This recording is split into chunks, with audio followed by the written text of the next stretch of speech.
Okay, so you're here because you want to like really get what some songs just blow up, right? Like what's the story behind the story? Yeah, exactly. You want to get past just like the surface Yeah, level you want to understand it. to really understand what makes it tick. Why a song resonates so much with like millions of people. Yeah, like what is it about a song that just makes it connect on such a massive scale? Well, you've come to the right place because today we're doing a deep dive into a total cultural phenomenon Oh, yeah. that has captivated so many people. I mean, I bet a lot of you listening have even contributed to its massive online presence. Definitely. We're talking about All Too Well by Taylor Swift, Of course we are. and we're talking specifically about the short film, which has racked up Oh, yeah. a ridiculous number of views on YouTube. Over 140 million. 140 million. And counting. So think of this deep dive as your express lane to understanding what makes this song tick. Absolutely. So in this deep dive, we're going to really unpack All Too Well for you. And we'll look at where it came from, how it went from this like, great album track into this like 10-minute epic. Yeah, this like cultural touchstone. Yeah, exactly. And how the short film added a whole other layer to the story. Absolutely. And ultimately why it just continues to grip listeners, almost a decade later. I mean, it's really a remarkable journey for a single song, isn't it? It really is. And we should say this isn't just for like the Swifties out there, Oh, of course not. though we know you're here for it. Oh, we love you. But if you're at all curious about like storytelling in music, Yes. how artists go back and revisit their past work and create something even bigger, And how a song can connect so strongly with his audience. yeah, then stick with us. Stick around. We're going to pull out some key insights Yeah, so you can really appreciate the cultural weight of this thing we call All Too Well. exactly. Okay, so where did this emotional roller coaster even begin? So the groundwork for All Too Well was laid in early 2011. Okay. And at the time, Taylor Swift was 21. And she was going through a breakup that I think a lot of people listening probably already know is widely believed to be with the actor Jake Gyllenhaal. Right. And according to, a lot of the sources that we've looked at, the song actually kind of started really spontaneously during a rehearsal for her Speak Now World Tour. Wow. So right in the middle of getting ready to go perform for like huge crowds, Yeah.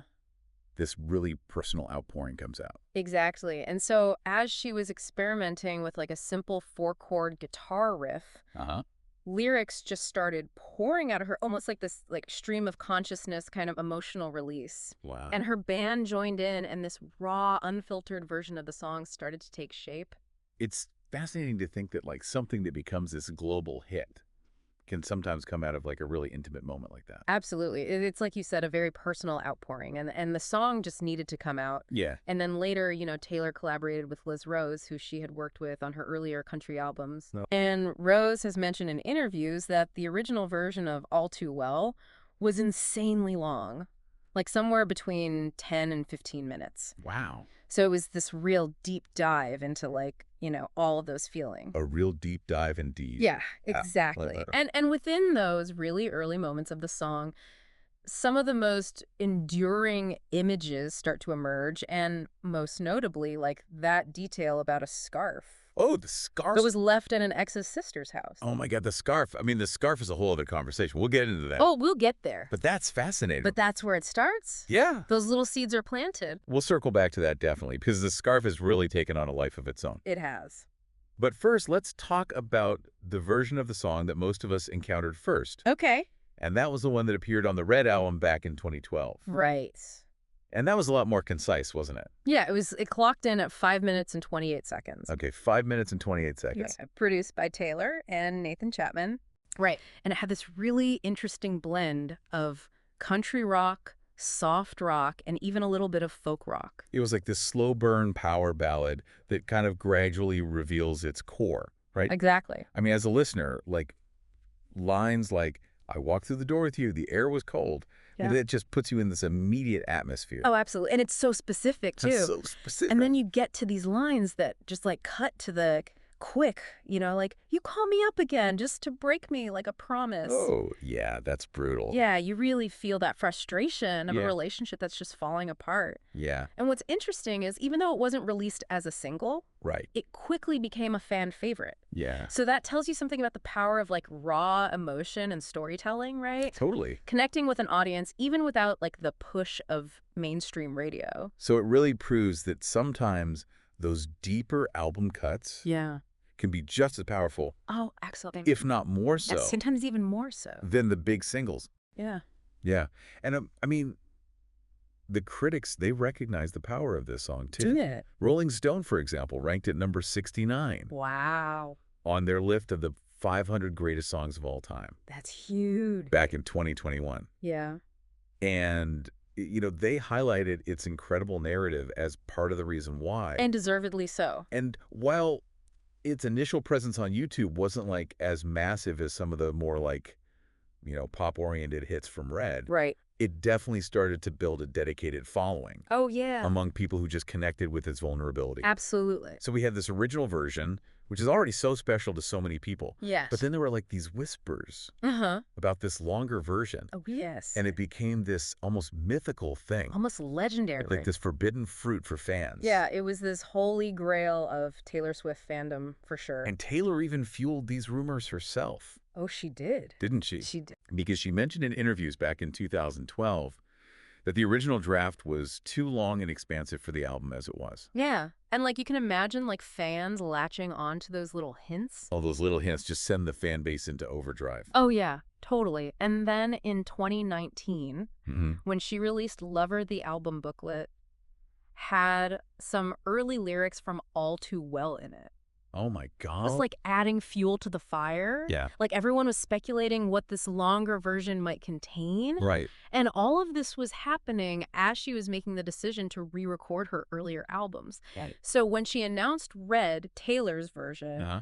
the promise of All Too Well 10-minute version, Taylor's version from the vault, was just like, Oh, my God. It was like a musical holy grail being unearthed oh, yeah. for so many fans. Absolutely. I mean, it's more than just a re-release, right? Oh, totally. It was like reclaiming her narrative. Yeah. It was a chance for her to finally share the full story as she originally intended. And the anticipation must have been incredible. Yeah. I can't imagine. For the fans who had been following this story for years. Yay. And then it finally arrived. It did. And I don't think it disappointed, did it? I don't think so. I mean, 10 minutes and 13 seconds of pure, raw emotion. It's a journey. It's a journey. It's a whole experience. Produced by Taylor and Jack Antonoff this time. Yes. What did you think was like the most significant difference? Okay, so for me, it was the new verses Okay. because they really deepen the emotional impact in a way that the original just hinted at. Okay. So you have these lines like, you kept me like a secret, but I kept you like an oath. Oh, man.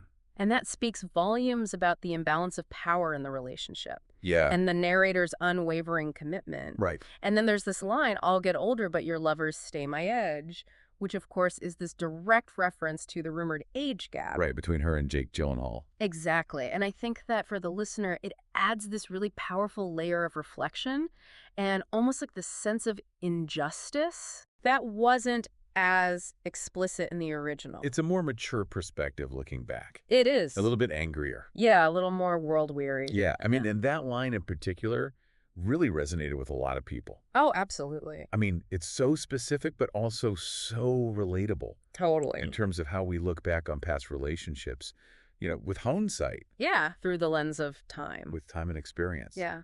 Yeah, and musically, the 10-minute version builds on the original, Yeah. but it becomes this much more cinematic experience. It does. It really does. It keeps that like haunting buildup, but it stretches into this really prolonged outro Yeah, that feels almost like the echo of the relationship kind of fading away. totally. And it was critically acclaimed. Yeah, It was nominated for Song of the Year at the Grammys in 23. in 2023. Yeah, And then, of course, the YouTube views, especially one tied to the short film, just exploded. I mean, exploded. Yeah. Okay, so speaking of the short film, I mean, that was a whole other level of engagement for fans, wasn't it? Absolutely. It was a 15-minute short film Directed by, starring Taylor. released alongside the 10-minute version. Yeah. And it wasn't just like a typical music video, right? Oh, no. It was a full-on short film It was a cinematic experience. that really gave this visual dimension to the song. Yeah. You know, it was like a whole other layer. Absolutely. And it starred Sadie Sink and Dylan O'Brien as the couple, with Taylor appearing as like the older narrator looking back. And that really brought the story to life in a visual way. Did you know it gave faces and actions to the emotions that Taylor was describing in the lyrics? Yeah. And allowed for this much deeper connection. And it was so intentional in the way that it mirrored the lyrics. Oh, yeah. Like the scene with them dancing in the refrigerator light. Yeah. I mean, instantly people are thinking about the song. Absolutely. And then, of course, there's the scarf. Yeah. Oh, yeah. Which we'll talk more about. Those little visual cues were so powerful for people watching. They were. And the film doesn't shy away from, like, the more tense aspects of the relationship either. No, it doesn't. You know, there are these really raw fight sequences that happen. Yeah. It really amplifies the conflict that's in the song. And the premiere in New York was a whole event. Oh, yeah. And then it hits YouTube. Yeah. And the reception is phenomenal. It really was. I mean, 140 million views. And counting. It just shows you how deeply this resonated with people. It's amazing. And it also won a Grammy. It did. For Best Music Video in 2023. Yep. Further cementing its cultural significance. So the song and the film really became these, like, intertwined pieces. They did. Each enhancing the other. Yeah. And creating this even richer experience for the listener. Absolutely. And the viewer. For sure. Okay, so a big part of why this song resonates so deeply is the lyrics. Yes. They are so specific. Yeah, the specificity is key. Yeah. Because it makes it feel real and relatable, even if you haven't gone through that exact experience. Right. So in the original, you have these like nostalgic but painful images, like autumn leaves falling down like pieces into place. Yeah, it's beautiful. It is beautiful. But also sad. But also so sad. And then Yeah. you have the contrast with the starkness of like, you mail back my things and I walk home alone. Oof. Yeah.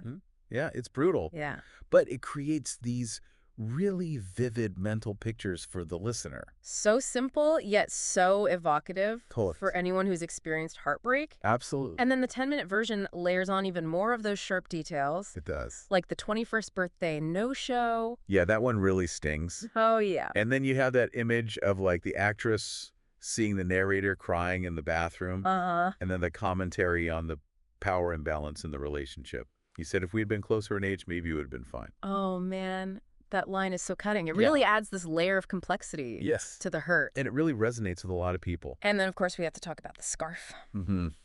I mean, it's become this legendary object. Oh, absolutely. It's a symbol Yeah. of lost innocence and unresolved longing. And it's more than just like a piece of clothing, right? Oh, it is. It's this tangible piece of the past Yeah. that was left behind and never returned. Yeah. And fans have latched onto it so strongly, Yeah. dissecting its meaning and connecting it to their own experiences of leaving something behind in a relationship. Yeah, it's become this point of connection It has. among fans. It's become a symbol of heartbreak and remembrance. It's really transcended the song itself. Oh, yeah. And it's become this prop culture icon. Absolutely. Like, I've seen memes, I've seen merch. Oh, yeah. Taylor even sold a replica scarf. She did. It's crazy. It's wild. And it's become like a character in this story that everyone recognizes. Yeah, it's part of the cultural lexicon. It really speaks to the broader cultural impact that All Too Well has had. Absolutely. I mean, 140 million YouTube views. I mean, that's just one indicator. Yeah, that's just the tip of the iceberg. It's become an anthem. A communal anthem. For Swifties. Yeah, you see people singing it in stadiums, Yeah. getting tattoos inspired by it. People are writing about it in their diaries. It's wild. It's more than a song. It's like an experience. It's a shared emotional experience Yeah. that people are participating in. And then its resurgence on the charts with Red, Taylor's version, Wow. was amazing. Oh, yeah. It was phenomenal. I mean, hit #1 on the Billboard Hot 100 The longest song ever to do so. as the longest song to ever do so. Which is incredible. And the Billboard Global 200. I mean, that's not just fan enthusiasm. It's a cultural moment. Yeah, a real cultural moment. I mean, for a lot of people, All Too Well is considered Taylor's magnum opus.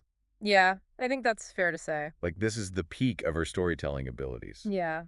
Okay, so we can't really talk about the song without at least touching on Yeah. the widely speculated inspiration behind it. Taylor's brief relationship with Jake Gyllenhaal. Uh-huh. So she's never explicitly confirmed this. Yeah. But there's a lot of evidence that seems to point in that direction. Oh, yeah. I think the evidence is pretty compelling. Yeah. So, first of all, the timeline of their relationship lines up It's up perfectly. with when she wrote the song. In late 2010. Yeah. Yeah. And then there are all these little details in the lyrics that seem to match up with real-life events. Yes. So, for example, the scarf. Yes, the infamous scarf. Aligns with paparazzi photos. Taken around Thanksgiving at Maggie Gyllenhaal's house. I mean, come on. I know. And then the age gap critique. Yeah. In the 10-minute version lines up perfectly with their age difference at the time. She was 20, he was 30. And then even the maple lattes. Yes. From the liner notes. Which hint at coffee dates. They have. That they were photographed on. I mean, it's like the clues are all there. The clues are there. And then the casting in the short film didn't help. It really fanned the flames. Sadie Sink as a younger Taylor. Yes. Dylan O'Brien as the older partner. It seemed pretty intentional. Yeah, and Jake Gyllenhaal has mostly avoided talking about it directly. It has. But the re-release of the song definitely put him back in the spotlight. It reignited a lot of scrutiny, for sure. A lot of online reactions. Oh, yeah, a lot. To put it mildly. Yeah, to say the least. Okay, let's shift gears a little bit and talk about the music itself. Okay. How did the production evolve between the original version and the 10-minute version? Right, so the original definitely had stronger ties to Taylor's country roots. Okay. With Nathan Chapman's production, which is very warm. Yeah. And you have those acoustic strums, the swelling drums, that mournful bridge. Yeah. It creates a really intimate and heartfelt sound. You feel like you're right there. Yeah, you're in the room with her. Yeah. And then the 10-minute version with Jack Antonoff producing leans into this more expansive, almost like poppier sound. There's much more layered instrumentation. Yeah. And that prolonged outro just really lets those emotions sink in. Yeah. For the listener. And her vocals sound different too, right? Yeah, I think so. In the 2012 version, there's this raw urgency. Like she's experiencing the pain right then and there. Right. And in the 2021 version, it's more measured, maybe reflecting like a decade of processing and, hindsight. Yeah. But it's still incredibly piercing and emotionally resonant. It's amazing how both versions manage to balance that feeling of like intimacy with this like grandeur. They do. But the extended runtime of the 10-minute version allows for like this fuller emotional arc. Yeah, it does. And I think that's a big part of why it was so successful on YouTube. Oh, absolutely. And it also got critical acclaim. Yeah. I mean, it's hard to argue with a Grammy nomination for Song of the Year. Yeah, it feels like All Too Well has really become this like defining song for Taylor. I think so too. It bridges her past and present. It showcases her amazing lyrical talent. Absolutely. And it really symbolizes her fight for artistic ownership. Yeah. I mean, 140 million YouTube views, that says something about its universal appeal. It does. Those dual Grammy nominations show you that it's got artistic merit. Yeah. And the fact that she keeps performing it on tour.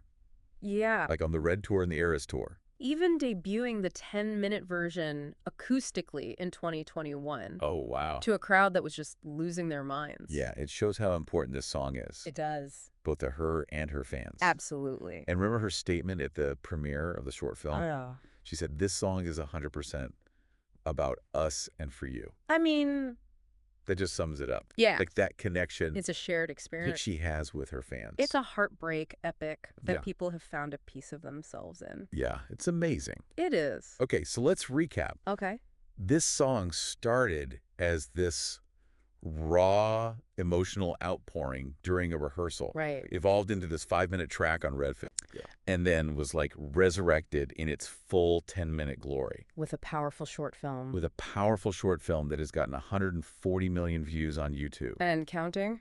I mean, we've explored its origins, the impact of the 10-minute version, the incredible lyrics, the visual storytelling, the connection with the fans. It's a lot. It's a lot. It's a whole universe. It's really become a cultural phenomenon. It really has. And it really just shows you the power of storytelling in music. Yeah. How a single song can evolve over time. Yeah. Resonate with millions of people. On a really deep level. Hopefully you've gotten some insights from our conversation today. Yeah, like the significance of the lyrics. Yeah. The visual storytelling. Yeah. And the journey that the song has taken to get to where it is today. And here's something to think about. Okay. Think about other pieces of art that you really connect with. Yeah. It could be a song, a book, a film. Yeah. Could there be a similarly rich, untold story behind it? It's possible. That you could explore. And how might an artist's evolving perspective change that work? Yeah. years later? That's a great question. Like maybe there's a 10-minute version of something you love, Maybe. just waiting to be unearthed. That's a great way to put it. Thanks for taking this deep dive with us. Thanks for listening.